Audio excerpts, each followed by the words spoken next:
সুরজিতের গান, গল্প ও কবিতার আসরে সকলকে স্বাগত। আজ শুনুন আমারই লেখা একটি কবিতা, শান্তির বাণী। মূলত পশ্চিম এশিয়া জুড়ে যে ভয়াবহ যুদ্ধ চলছে তারই পরিপ্রেক্ষিতে লেখা আমার এই কবিতাটি। কৃষ্ণের সেই বাঁশি আজ বাজে না, তোলে না সেই অমোঘ প্রেমের সুর। বাঁশির সেই সুরে শুধুই রাধাই নয়, প্রেমে মাতোয়ারা হতো আবাল বৃদ্ধ বনিতা যত।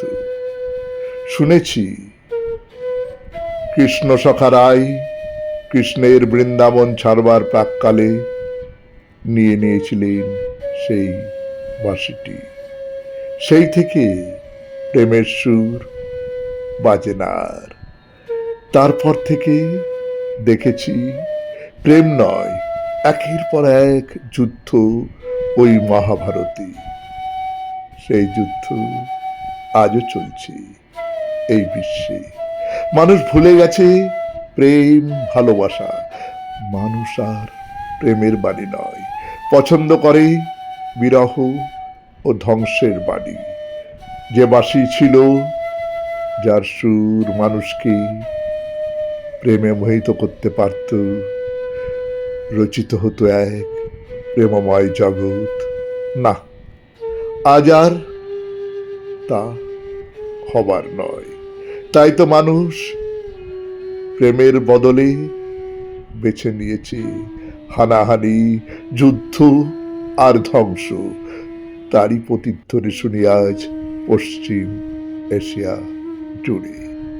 আর তারই অনুরণনে কাঁপছে গোটা বিশ্ব।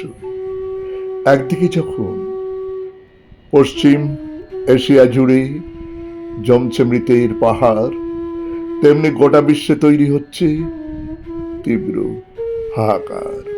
দ্রব্যমূল্য বৃদ্ধি, চরম আর্থিক ও তীব্র খাদ্য সংকটের সম্মুখীন মানুষ। কেউ কি আছে মহান? হও আগুয়ান, তুলে নাও সেই বাঁশি, তোলো সেই সুর, স্তব্ধ করো যুদ্ধের দামামা।